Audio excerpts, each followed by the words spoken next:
Vatican നൽകുന്ന കണക്കനുസരിച്ച് ഇന്നലെ വൈകിട്ട് 7:30 വരെ ഫ്രാൻസിസ് പാപ്പയ്ക്ക് ആദരാഞ്ജലികൾ അർപ്പിക്കാനായി വത്തിക്കാനിലെത്തിയത് ഏതാണ്ട് 1,00,000-ലധികം പേർ. ബുധനാഴ്ച രാവിലെ 11 മണി മുതൽ ബസിലിക്ക പൊതുജനങ്ങൾക്കായി തുറന്നുകൊടുത്തപ്പോൾ മുതൽ ആരംഭിച്ച ജനപ്രവാഹം പ്രവചനാതീതമായിരുന്നു. രാത്രി 12 മണിക്ക് ബസിലിക്ക അടയ്ക്കും എന്ന് പറഞ്ഞിരുന്നു എങ്കിലും ജനങ്ങളുടെ നിലയ്ക്കാത്ത വരവ് കണ്ടറിഞ്ഞ് സമയം വ്യാഴാഴ്ച രാവിലെ 5:30 വരെ നീട്ടി നൽകുകയായിരുന്നു. രാത്രി 12 മണി മുതൽ രാവിലെ 5 മണി വരെയുള്ള സമയത്ത് 13,000 പേരോളം പാപ്പായ്ക്ക് അന്തിമോപചാരം അർപ്പിച്ചതായി പത്രങ്ങൾ റിപ്പോർട്ട് ചെയ്തു. സ്വന്തം വീട്ടിൽ നിന്ന് ആരോ ഒരാൾ നിര്യാതനായ തരത്തിലായിരുന്നു ഓരോരുത്തരുടെയും പ്രതികരണം. രാവിലെ 5:30 അടച്ച സാൻ പിയത്രോ ബസിലിക്ക വീണ്ടും ജനപ്രവാഹം മൂലം 7 മണിക്ക് തുറന്നുകൊടുക്കുകയായിരുന്നു. ബുധനാഴ്ച വെറും 2 മണിക്കൂർ മാത്രമാണ് ബസിലിക്ക അടച്ചിട്ടത്. നിറഞ്ഞു കവിഞ്ഞൊഴുകുന്ന ഒരു നദി പോലെയായിരുന്നു ബുധനാഴ്ച ഫ്രാൻസിസ് പാപ്പയ്ക്ക് ആദരമർപ്പിക്കുവാനുള്ള ജനപ്രവാഹം. അത് ഫ്രാൻസിസ് പാപ്പയുടെ സ്വന്തം ജനമായിരുന്നു, വിശ്വാസികളും അവിശ്വാസികളും അടങ്ങുന്നവർ. മണിക്കൂറുകളോളം വെയിലത്ത് ക്യൂവിൽ കാത്തുനിന്ന് വെറും ഏതാനും നിമിഷം മാത്രം പാപ്പയുടെ സമീപത്ത് നിന്ന് നീങ്ങേണ്ടി വരുന്ന അവസ്ഥ അംഗീകരിച്ച് പാപ്പായുടെ ഈ 12 വർഷത്തിന് നന്ദി അർപ്പിക്കാനെത്തുന്നവരായിരുന്നു അവർ. യാതൊരു പരാതിയുമില്ലാതെ പ്രാർത്ഥനയോടെ അച്ചടക്കത്തോടെ അവർ നടന്നു നീങ്ങി. ഫ്രാൻസിസ് പാപ്പയുടെ മൃതശരീരം ബസിലിക്കയിൽ പൊതുദർശനത്തിനായി വെച്ചപ്പോൾ വെള്ളത്തുവാലയുമായി പാപ്പയ്ക്ക് ആദ്യം അഭിവാദ്യം അർപ്പിച്ചത് കണ്ണീരടക്കാൻ പ്രയാസപ്പെട്ട 80 വയസ്സുകാരിയായ സിസ്റ്റർ ജെനവീവ് ആയിരുന്നു. ദരിദ്രരുടെ കൂട്ടുകാരിയായ അവർ വഴിയിൽ കഴിയുന്ന ദരിദ്രരെയും കൂട്ടി ഓരോ ബുധനാഴ്ചയും ഫ്രാൻസിസ് പാപ്പയുടെ പൊതുദർശന പരിപാടിയിൽ സംബന്ധിക്കുമായിരുന്നു.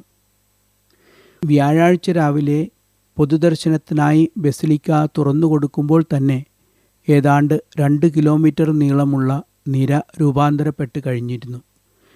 രാത്രി 10 മണിയായിട്ടും 3 മണിക്കൂറോളം നിരയിൽ നിന്നിട്ടാണ് പാപ്പായുടെ മൃതശരീരത്തിനടുത്ത് എത്താൻ കഴിഞ്ഞതെന്ന് സാക്ഷ്യം പറയുന്നവർ നിരവധിയാണ്.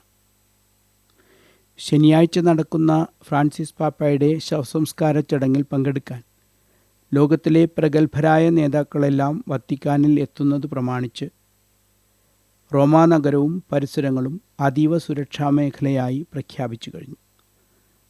ഇപ്പോഴത്തെ അമേരിക്കൻ പ്രസിഡന്റ് ട്രംപും മുൻ പ്രസിഡന്റ് ബൈഡനും ഉൾപ്പെടെ 10 രാജകുടുംബ തലവന്മാരും ശവസംസ്കാര ചടങ്ങിൽ പങ്കെടുക്കുമെന്ന് വത്തിക്കാൻ്റെ കാര്യാലയം അറിയിച്ചു.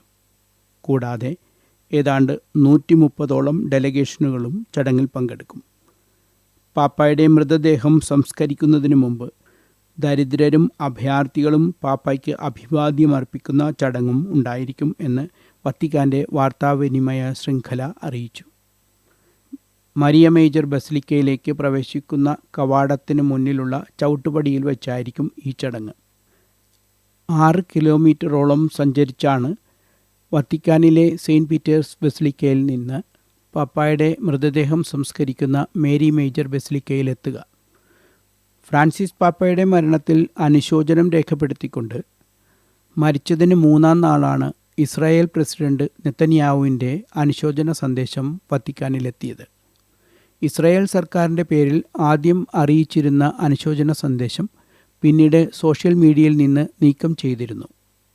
പാലസ്തീനയിലെ ഗാസയിൽ ഇസ്രായേൽ നടത്തിയ അതിക്രമങ്ങളെ പലവട്ടം ഫ്രാൻസിസ് പാപ്പ അപലപിച്ചതിന് നേരെയുള്ള ഇസ്രായേലിൻ്റെ പ്രതികരണമായിരുന്നു അത് എന്നാണ് പറയപ്പെടുന്നത്.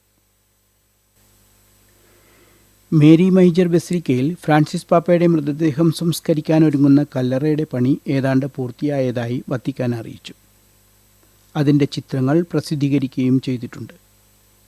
ഇറ്റലിയിലെ ലിഗൂരിയയിൽ നിന്നുള്ള മാർബിളിൽ ഫ്രാൻസിസ്കൂസ് എന്ന് മാത്രം ലത്തീനിൽ എഴുതിയതായിരിക്കും കല്ലറ.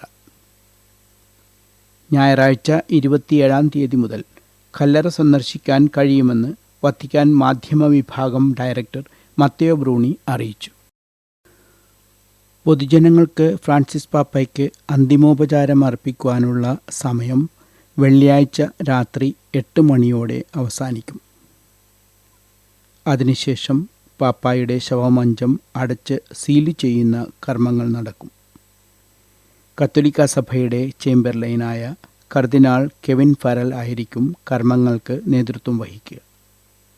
ചടങ്ങുകളിൽ കർദിനാൾമാരും പരിശുദ്ധ സിംഹാസനത്തിൻ്റെ ഉദ്യോഗസ്ഥരും സാക്ഷികളാകും. അതോടെ പൊതുദർശനം സമാപിക്കും. റേഡിയോ മരിയയ്ക്ക് വേണ്ടി വത്തിക്കാനിൽ നിന്ന് ഡെൽറ്റസ് തെക്കേയാലുങ്കൽ.